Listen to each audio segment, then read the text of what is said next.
Hello guys, this is Joshua Hawes. As you can tell by the title of the video, I'm going to be doing a review for episodes 3 and 4 of the show Loki. To share my general thoughts, overall I feel like episode 3 was a bit of a disappointment. It was just kind of a filler episode, and you can ease in with only one big plot thing to drive the story forward, which you could have done in 10 minutes and added on to episode 4, so you get a nice little hour-long episode to kind of make that episode a little bigger. I feel like that would have worked better, and because otherwise this episode 3 feels like just so they can get interaction between the characters and get them to know each other. This very only apart from one line, this doesn't progress the story. It just felt it was such a filler episode. But episode 4 is generally the best episode of the series so far. One of the best TV show episodes, yeah. One of the best things in Marvel, yeah. It's just a really good episode that really adapts the story.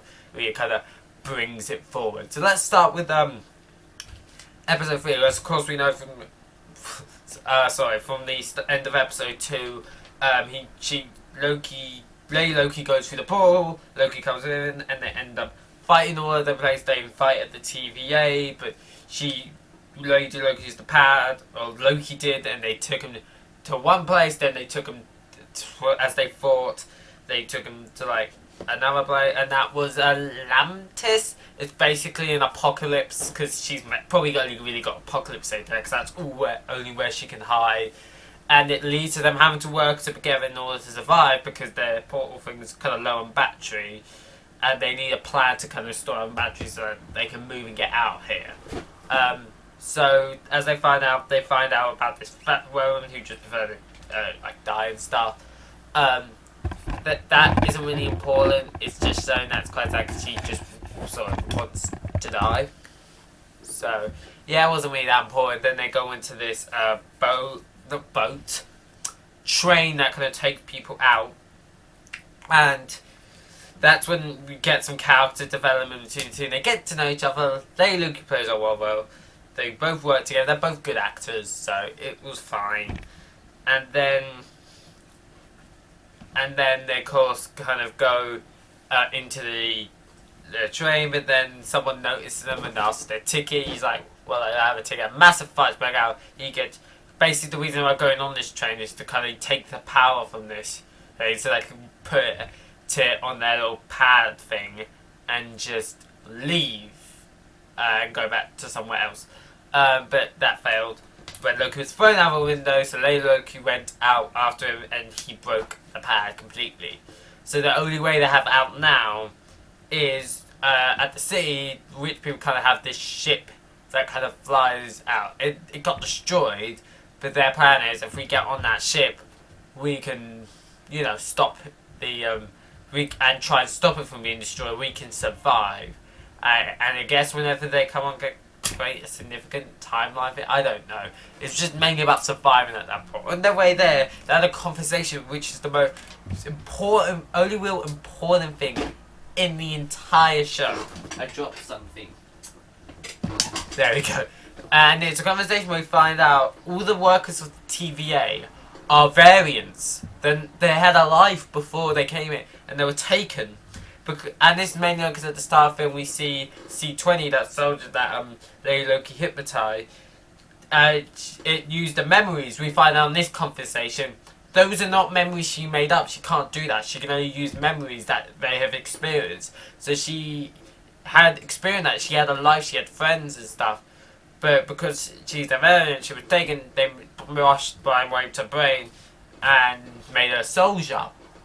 So that's kind of interesting. That's kind of where it's at. And then they they attempt to get on the ship and it gets destroyed, and that's where the episode ends. It was fine. I'm not saying the episode was horrible. It was a decent episode, but it was there was just too much filler for me to really care. There was just too much filler, and it just felt like a filler episode that, apart from that one conversation, didn't advance the story along. It was just, well, we need this to be 6 episodes, but we don't know how to get it to 6 episodes. Let's have a filler episode. So that kind of felt like it was, and that's just kind of episode end, and it creates so they're like, are they gonna die? Even though none of us know they're gonna die, so it wasn't that good of a cliffhanger. Anyway, it was a decent-ish episode, but it could have been. It wasn't really necessary apart from one conversation. You could have done this in like 10-20 minutes and put it at the end put it in front of it, like add it to the start of episode 4, so just so that episode's a bit long, which I don't mind. Like, you didn't need 40 minutes or whatnot. Because if you had this just be 20 minutes at the start of episode 4, it would have been actually quite nice. It would have helped pay the consequences for the rest of the episode, almost like a short film to be continued. And it wouldn't have overstayed as well, but it would have brought the story along. I feel like that would be better than giving it its whole episode for like one conversation. So, yeah. But let's clock into episode 4, because my goodness, this is a really big episode. Spoilers, by the way. I've put it in the title. I forgot to say at the start, so I think I did anyway. So I'm just going to put spoilers like everywhere, like at the start of the video, contains spoilers. Okay, so, yeah, but let's get into episode 4. It starts off them back. I'm going to talk about rough points. So the TVA is looking. They need to. Morbius has been sent out to find Lady Loki and Loki, man Loki and Lady Loki, and she asked about C20, maybe I can talk to her, but it's like, no, C20's no, she lost her mind, and Loki's just like, but she seemed fine to me, but yeah, but her boss is like, yeah, it just got worse. We just had to kill her. Yeah, totally not your fault, totally not because she remembered those memories, and you had to kill her before the word got out, totally not that at all. Anyway, so that's kind of what they're doing, they're looking for it. Then we have a conversation with Loki and Lady Loki, and some kind of connection. It's implied that they've kind of Loki's fallen in love, and the branch that was created, which doesn't even usually happen during the apocalypse, the branch is kind of launched up, and it wasn't like the slow, gradual branch. It was like that. It was a weird branch. But this allowed them to fire, and the soldiers stopped it before this branch could go ahead. And they kind of send them out into their tombs. One of the guards, I forget the name of, but she's an important character. I might have a... This guard right here, remembers memory, because she was mind controlled for a little bit, so she's got the memories. And that's something to keep in mind. And Loki and Morgan's about to have a conversation. He's not really, he's basically going to taunt them first. But his last words before he went into this was he told Morbius that the TVA has lied to you. He's like, whatever. And then just kind of sends him into it. And it's a loop, a bit like at the end of Doctor Strange. It's just a time loop. As that time where Loki was being a bit silly, cut Lady Sif's hair. Lady Sif is back. And he gets punched and kicked and where the sun don't shine. And it's just that constantly. And it's like, physical, but whenever he's like, look, I'm sorry I made a mistake, I'm useless, I did it for attention, I'm a terrible person, I just didn't want to be, I do it to effect that I don't want to be alone, and at least it's like, you'll always be alone. So the man watching that, he gets physically hurt or mentally hurt. So anyway, while she's doing it, she was going to ask to quickly interview Loki when they're at it, but that soldier that I had to you should have hoped to see the picture of because she's important. She asked did Loki say anything suspicious? And Morgan was like he said that the TVA is lying to you. And she's just like, okay, just my job. And in reality, she's like, what is going on? She eventually goes and meet first. Morbius then goes to his boss and asks, can I speak to Lady Loki to see how this plan job? He's like, no, she's too dangerous. And she's like, but it's cut. He's like, no, she's too dangerous. And something's up, but he just kind of goes along and just accepts it and goes along with it.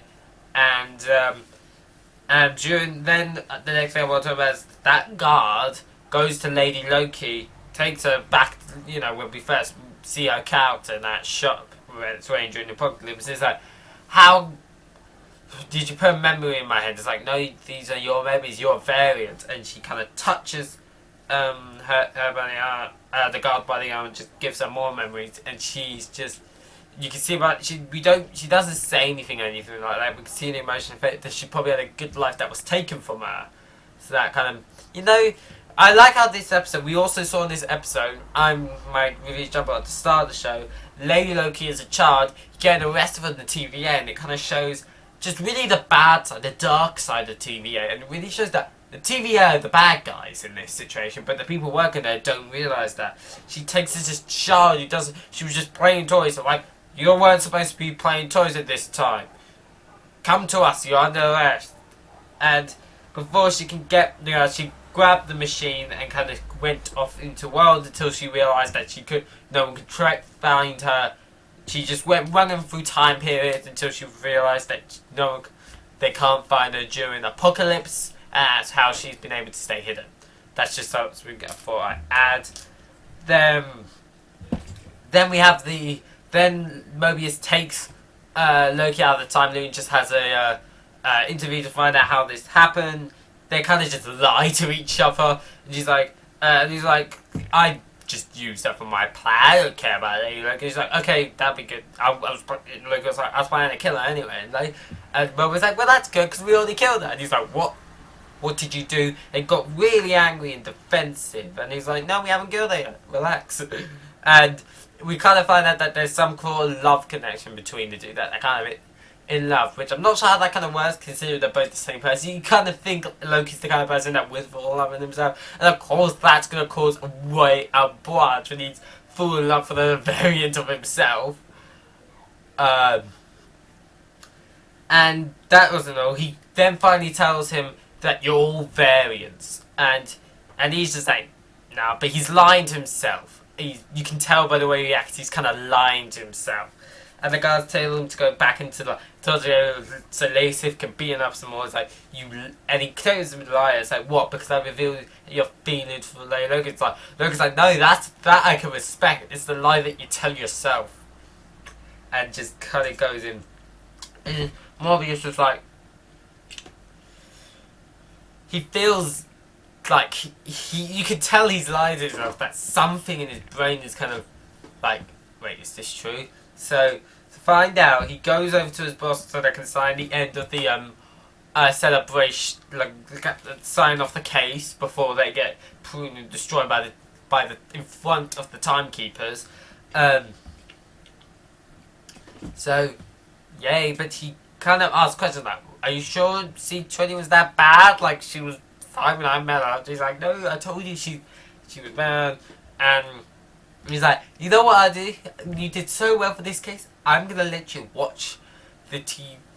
Because I think her boss realised she was starting to kind of realise something was up. She's like, you know what I'll do? I'll let you'll be on it to go to meet the timekeepers yourself to kind of destroy, to kind of see Lady Loki get destroyed as a reward. And Morbius, they're not buying it. He knows that isn't right. So he tells them, oh, where do you want to put that new sword? And he's like, oh, I'm going to put him while she's gone. She takes her little electronic pad and puts his in his place, puts it in his pocket. And he's like, okay, I'm going to go off now. And her boss is like, after only one drink, come on, we just fit on a case. We finished the case, we should celebrate. And he's like, I'm just a bit tired. And she's like, okay. She can tell something else.